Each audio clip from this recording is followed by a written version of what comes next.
Good morning. There was a question. You can hear me. Welcome to New Life. Let's do some housekeeping real quick. Number one, there's a for sale sign in front of my house. Yes. There's some land in town with a couple of houses on it over on Dotson Street that we're trying to buy. We're not leaving Dalhart. We haven't been fired. Anything else? Yeah. That was a rough meeting, but they didn't fire me. As soon as the sign goes on or Facebook, people start texting, what's going on? What's going on? So yes. And it's for sale. If you find the buyer, how much? Dinner. Take you to dinner on New Life. I don't like this. If we win the cornhole, then I have to go on a date.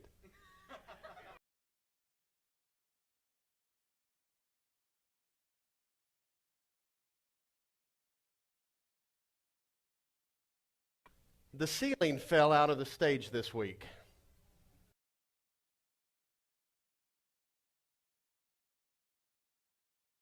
Sheetrock fell onto the ground. It fell in three big pieces. This one went first, and we were like, dang. And then came back in, and then that all fell, and then later that all fell. I'm just sad it didn't happen on Sunday morning during worship. Anyway, so we've decided we're going to do a different type of ceiling that might not fall. So if you end up with mesothelioma,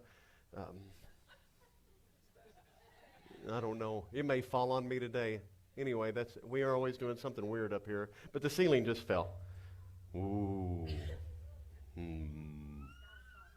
Okay. Now, let's get to the good stuff. Oh, yes, I forgot all about you. My wife is home.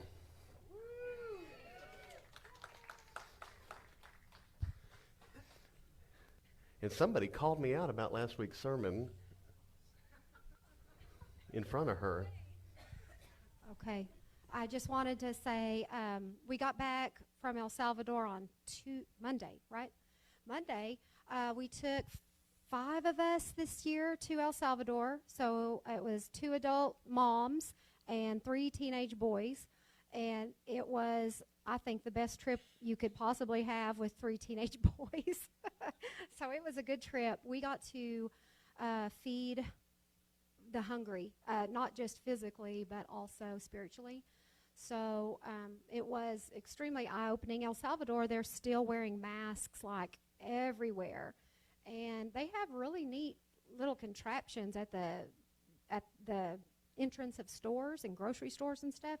You literally step on this little gadget, I don't know what you call it, pedal, and it squirts germ stuff in your hand.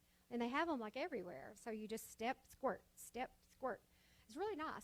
And they also have this thing where you get your temperature taken, like it's a little step temperature thing, and you just kind of come in. And anyway, so they're still pretty locked down. You have to wear masks even outside. So it was hot and humid, but God was faithful and met us there. And so it was really nice.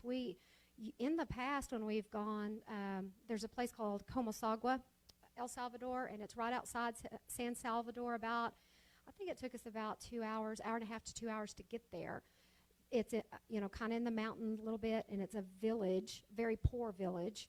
And the children would usually come to the church, and we would feed them. That's what we've done in years past. Well, because of COVID, we went to their homes because they're still pretty much locked down. So we got to take individually wrapped beans and rice with a tortilla. They don't really have tortillas, but whatever their version of a tortilla is. And we got to take that to their homes. And I was reminded that we really are blessed. Like Pastor Richard was saying this morning, we really take our freedom for granted, but also our blessings for granted. Many of the houses that we took food to for children, they were like really bad sheds, lean-to type things, those were their homes. So that was surprising to me. I don't know why, but it was very, it's that corrugated tin. Did I say it right? and rusted. And I mean, we would literally, if we had that in our yard, we'd probably tear it down. We'd be like, ugh, well, that shed's got to go. And those people, a lot of them live there in those little shanty things. So, and there's tons of dogs, skinny dogs, and anyway, we got to feed children. We got to play with children in Tiana's home that she takes care of, and I'm trying to think. We got to go to 2 different church services and pray for people. They love it when people come from the States down there because they feel like when we come down, because they pray, Lord, help us. Lord, see us. Lord, don't forget about us. And when someone comes from the States down there, they feel like that is God answering their prayer. God is sending someone to them. And they are reminded that God sees us and God cares for us, and he hasn't turned his back on El Salvador.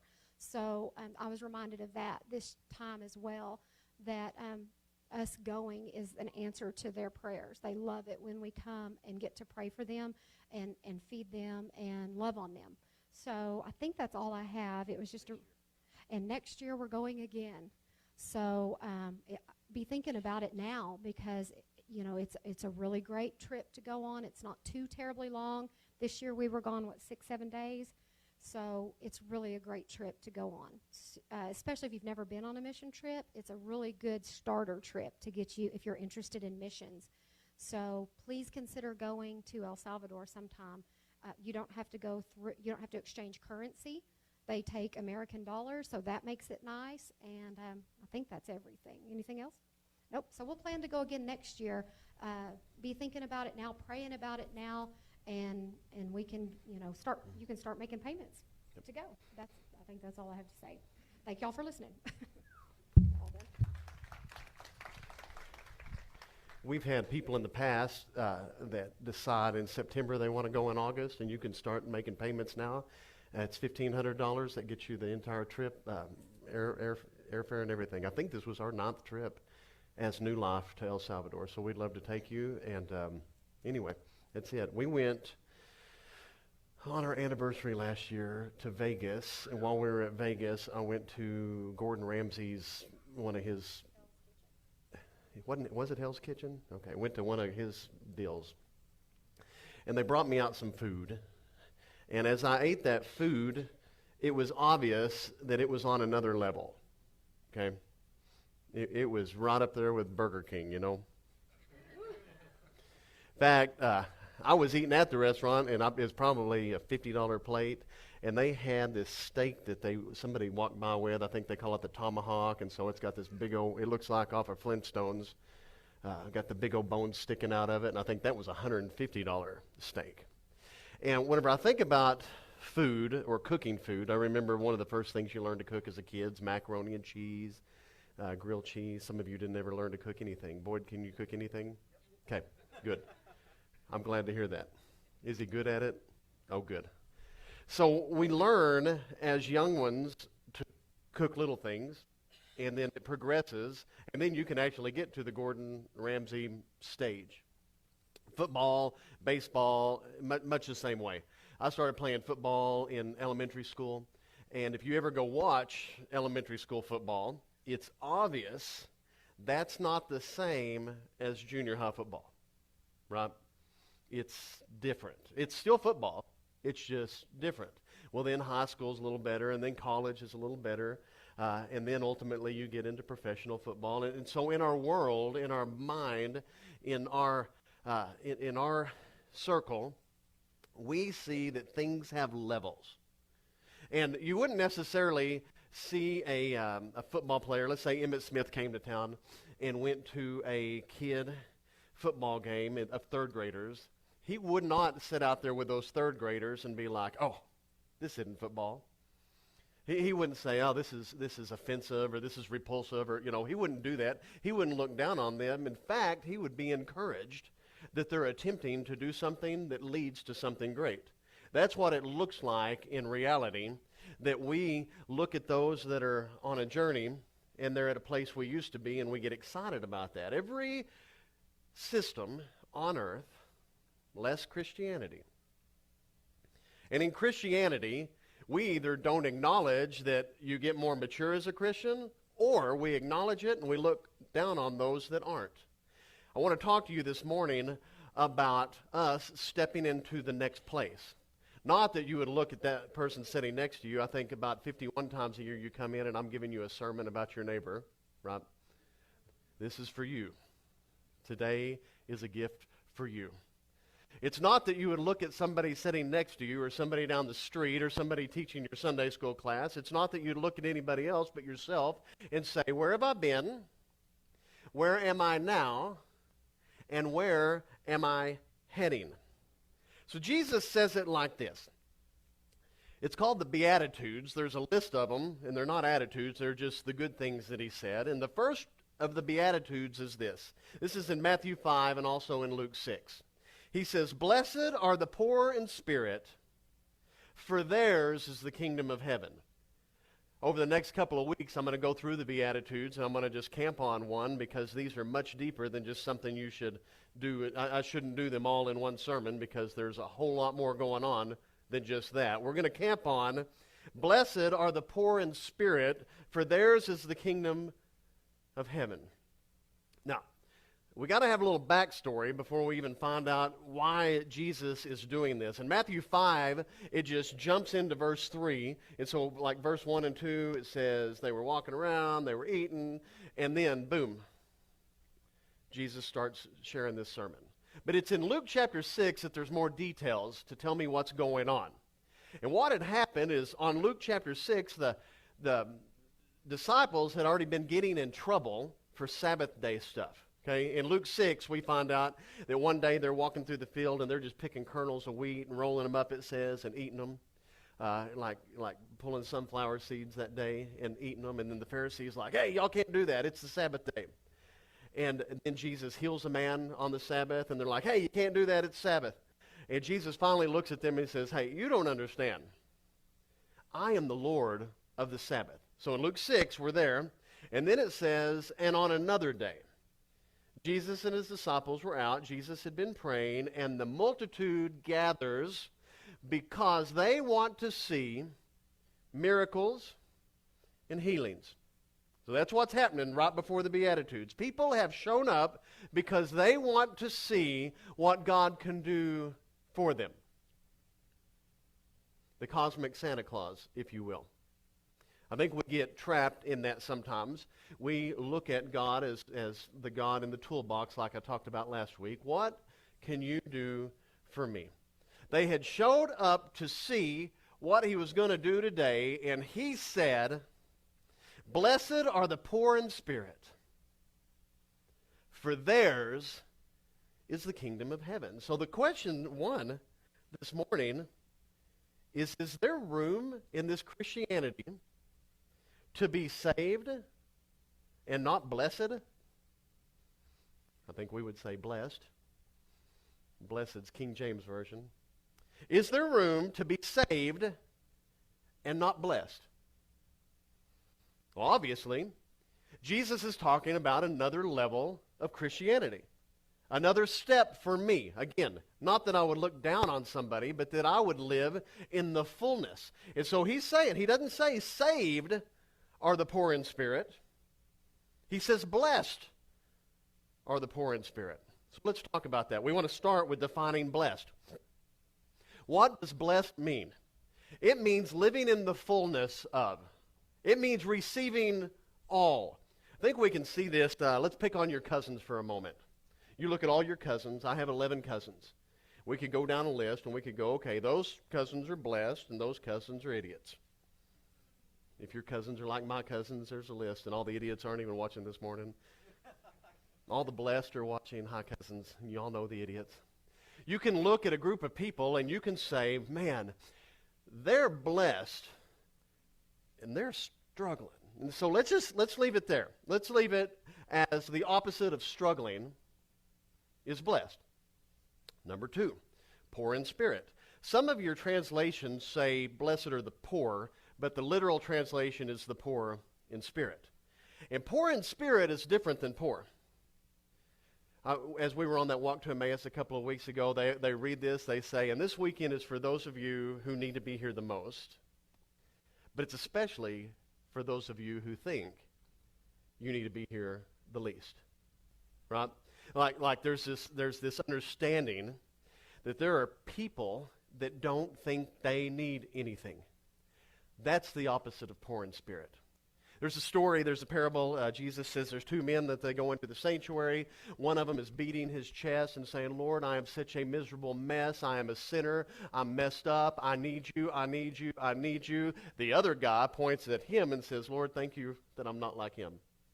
And Jesus says it's better to be like him. Poor in spirit is the reality that you're not enough, that you don't have it all together, that you don't got this, that you can't do it by yourself. That's poor in spirit. It's reality. So really, if we could go back and say, blessed are the realistic. Blessed are those that accept they are not enough. Now we get to the next, and it's theirs is. Okay? So blessed means that not struggling. So, and whenever I say not struggling, I mean like not wallowing. I'm not saying that blessed doesn't struggle. It's just not awful. There's stuff we go through, but we go through it. We don't get stuck in it when you're being blessed, when you are living in blessing. So, not wallowing are the realistic, for theirs is. And the definition of theirs is for they walk in, they own, they get to be a part of the kingdom of heaven. This is one of the hardest things that I think in our American language when we talk about the kingdom of heaven or the kingdom of God. Our brains automatically translate that to, like, here's what it says. In our minds, we think, okay, blessed are those that are poor in spirit because they will go to heaven. And that's not what it means when it says the kingdom of heaven. Jesus says one time to the disciples, the kingdom of heaven is near. Well, you and I translate that to mean he's coming back soon. Well, he is coming back soon, but when he says it's near, it's a term about distance. Jesus is saying, like, the kingdom of heaven is in this room. We think of earth as separate from the kingdom of heaven, and I think we need to comprehend that wherever God's presence is, the kingdom of heaven is right there. And what this verse is saying is, blessed are those that are poor in spirit, because they get to participate in the kingdom of heaven, which is alive right now in this room, in this place. I'm sure some of you have been to some services or somebody's speaking, something's going on, and you feel the presence of God in that room. You know that you know God is in this place. And then you get out and you go to Whataburger afterwards and you're talking to your friend and they're like, well, that was dumb. I didn't get anything out of that. Like you're sitting right next to somebody that did not experience what you experienced. That is because you were poor in spirit. You got to experience the kingdom of heaven, whereas they were in the same place and didn't experience it all because they were not poor in spirit. They were prideful in spirit or boastful in spirit or in a place that they didn't see that they had a need. Blessed are the poor in spirit, for the kingdom of heaven is theirs. Kingdom of heaven is active, it's alive, it's well, it's full of blessings, and everywhere that you're poor in spirit is a place that you can have the kingdom of heaven. Now, back to this idea that we need to be moving forward or leveling up in Christianity. Again, I'm going to say it every time, not that you would look down on another. In fact, that you would help another. That you would be to a place in life that you could lift somebody else up to that place. Not that we would ever think less of them for that, but that they could experience more of life. And mostly, I just want you to experience more of the kingdom of heaven. We know that these things are true because there's scriptures like this. Paul says, or it's not Paul, the writers of Hebrews says in Hebrews 12:14, make every effort to live in peace with everyone, to be holy. For without holiness, no one will see the Lord. And so Paul is saying make every effort. It's the difference between, Paul could say, hey, you're saved, don't worry about it. You're saved, just stop right there. You don't need to go farther. He doesn't say stop right there. He says make every effort. It's these terms in the Bible that tell me I need to be growing closer. How about Ephesians 6:13? Therefore put on the full armor of God, so that when the day of evil comes, you may be able to stand your ground. And after you have done everything to stand, stand. Again, it's a phrase that means do everything you can and then do a little bit more.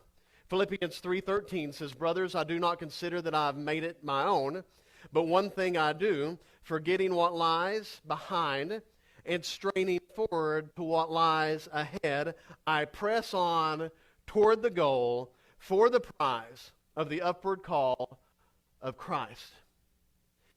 God is calling us to go to the next level, to press on, to push forward because there's more for us. Not that he just wants us in a hamster wheel. He's going, there's more. There's more of the kingdom of God that you can embrace, that you can experience, that you can have. Which literally gets us into what I call the grace conundrum. Imagine I've got a 5-gallon bucket up here. And if that 5-gallon bucket has 3 gallons of water in it, and it's dirty water, and I decide to put 2 gallons of clean water in it, I'm going to mix up, dirty water with clean water, but at least it's 2/3 cleaner than it was. But the best scenario is when that bucket's completely empty, because when it's completely empty, it has the capacity to receive all full water. I talk about Wonderland Park whenever I talk about the race conundrum. If I tell my kids, hey, it's $100 to go to Wonderland Park, which it probably is. It used to be $5. And haircuts. I remember when haircuts went up to $7. I'm like, what is this world coming to? Anyway, I'd give anything for a $7 haircut. I'd say, let's go to Wonderland Park. It's $100. You bring what you got, and I'll pay the rest. And so Drew, my oldest, would bring 99, and I'd put in the 1. And JB'd show up with 50, and I'd put in 50. Caleb wouldn't even make it. And Kaylee would let me pay the whole 100 and then ask for 20 for corn dogs. And the question is, which one of them got the best? And it'd be Kaylee, because she'd let me pay all that I could. She didn't even want to bring anything to the table. She's not here, so I can mess with her. The reality is the more I need, the more he has to pour into me, which means the more good's in me. I mean, it's better to be less. It's better to have less so that God has to pour in more, because what God pours in is far better than what you bring to the table. In fact, I think biblically speaking, he says what you bring to the table is filthy rags. Poor in spirit means understanding I've got nothing that's righteous outside of him. I'm not even a good person. Anything good about me is something that he's done in me.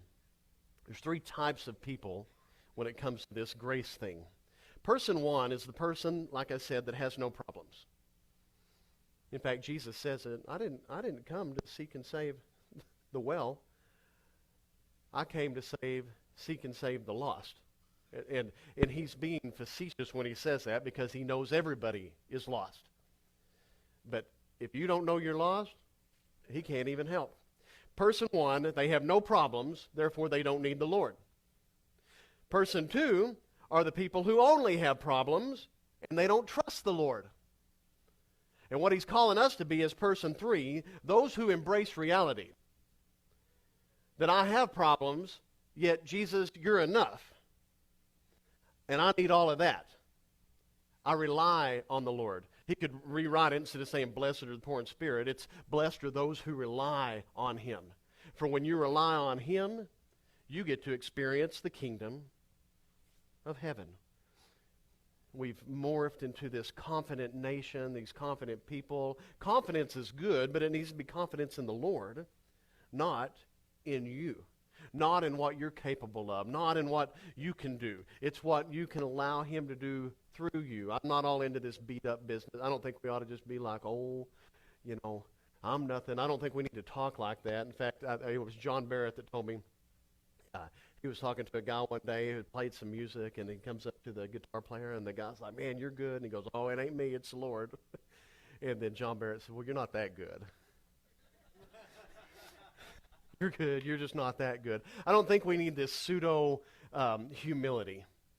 I don't think we just have to be like, I am nothing. I don't think we have to talk like that. I think you just have to, in your mind, embrace that anything good about you, anything that is wonderful, anything that is talented, anything that is amazing comes from God. This brings us back to the parable of the talents. It's funny that they're called talents, but Jesus, and talents is money in the Bible, so dollars. So it says that the landlord gave the one guy $10, and the other one $5, and the other one $1, because that's what he thought they could handle. And whenever he came back, the one that had 10 had doubled it. He invested it and he doubled it. And the one that had 5 invested it and he doubled it. And the last one took the one and he hid it because he was afraid. And the Bible says God took the one from him, just throws him out and gives the one to the guy that had taken the 10 and made 20 out of it. God says, I want you to take what I've given you. Not take what you have, take what I've given you. And do something with it, again, like the bucket. Pour it out so that I can fill you up. Pour it out so that I can fill you up. Don't hang on to it. Go invest it, and I'll give you more, and I will fill you until you can't be filled anymore, and it'll be overflowing, like it says in Psalms. But our attitude in the American church has turned into defensive rather than contrite. Contrite's not even a word we use anymore. Contrite that's just like old school Bible word, and it means that I see the depravity, another word that we don't use anymore. Like I'm using old school church words right now that we just don't even talk about. Contrite means that I see the depravity or the problems with me. I see that I'm a mess. I see that I'm always going to be a mess. I'm working on being a mess, but the way to work on it is not go off and figure it out. It's to let him solve it, to let him heal it. We need to be repentant, not perfect. I've had some messed up relationships with family members over the years, and the ones that get resolved are the ones where people are repentant instead of perfect or always right. It's ones where people come back and go, hey, we got to work on this. I'm a mess, you're a mess, let's work on this. That is the recipe for living in the kingdom of heaven. Repentance, knowing that I'm not enough.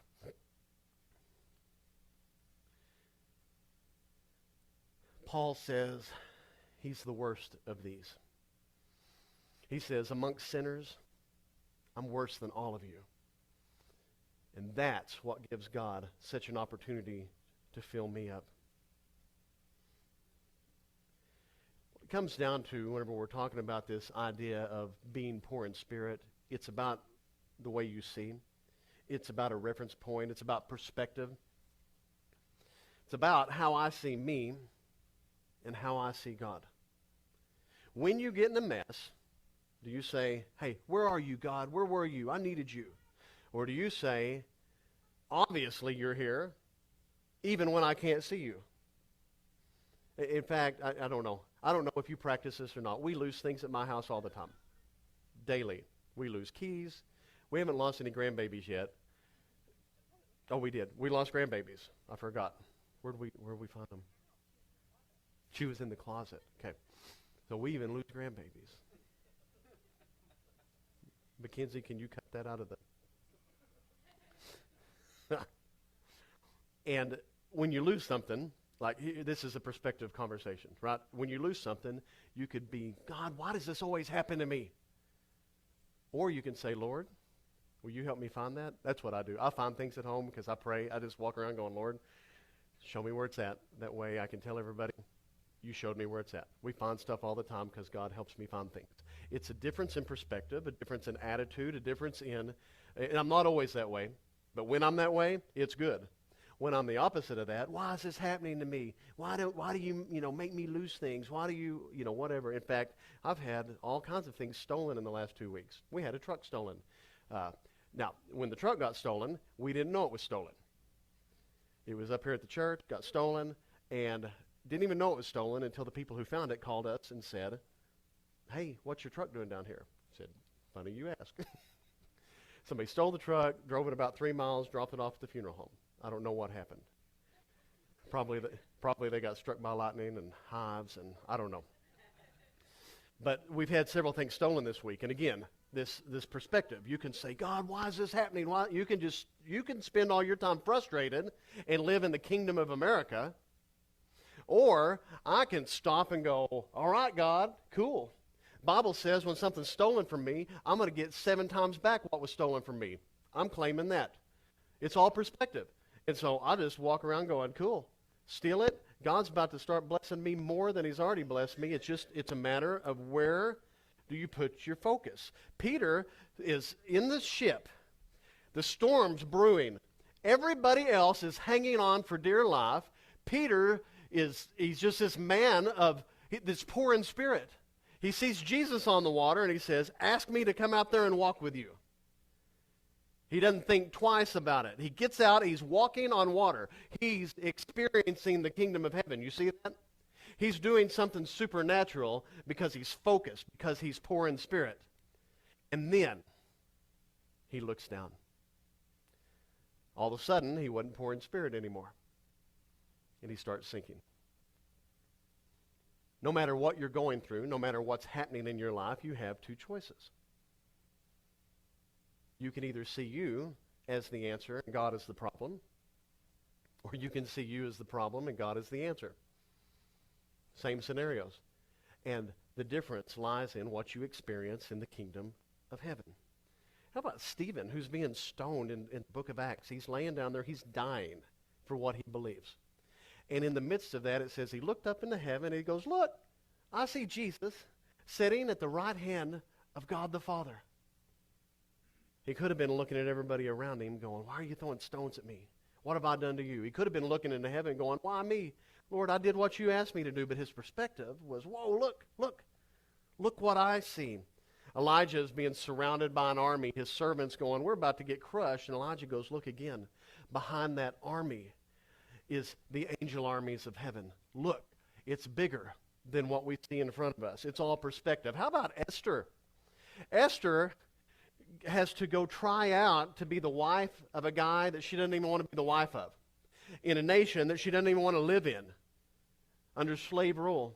But she's submitted to it because her uncle's telling her, hey, there's more going on than what you see, and you, my friend, you, my niece, are about to be something amazing in the kingdom of heaven. Because she submitted to it, she was able to save all of Israel. Gideon submitted to it. I mean, the list goes on and on. Everybody that ever did anything amazing. How about David and his affair? This is a hard one to talk about because David made a huge mistake. David sinned. King David committed adultery, and it was awful. And he was contrite about it. After he did it, they have the baby dies, and he could have just ripped his clothes and said, God, I'm done with you. And he didn't. He said, God, I'm sorry. I repent. And the Bible says that he's a man after God's own heart, not because of the mistakes he made, but because of his stance in life. His stance was, I'll never be enough without Jesus. I'll never be enough without grace. Blessed are the poor in spirit, because theirs is the kingdom of heaven. I'll leave you with this. If you look at your life and you go, this life is full of struggles, not blessings. This life is full of wallowing, not victory. This life is full of problems, not solutions. You may not be experiencing the kingdom of heaven. And if you're not, the answer is get yourself poor in spirit. Get there. Get to a place where you take a sober look and go, you know what? That next breath, I can't even have without him. That next job, that next piece of bread, that next everything. It's all Jesus all day long. And for those of us that will choose to see it that way, you can enjoy far more blessings. Life won't be perfect. It won't be without problems. It won't be all good all the time, but it'll be blessed. And if you need some blessed this morning, it's going to start with bending a knee. What was the first song you did? Okay, I want to do how he loves. I wasn't planning on this. I think after looking at some of you, I think you're going, I need that. I want that. I want that blessing. We don't need to beg for blessings. We don't need to pray for blessings. We don't need to ask God. It's not that he's withholding blessings. It's that we have to be positioned. We have to be in position to receive those blessings. As we sing How He Loves Us, I'm going to just ask you to stand. We'll just give you a chance to come to the altar. Because the position, the contrite position, is on a knee. The open position to receive, the poor in spirit position is knelt. And so I'm just going to give you a chance to come and hit the reset button and say, I need that. I'm going to pray, and then after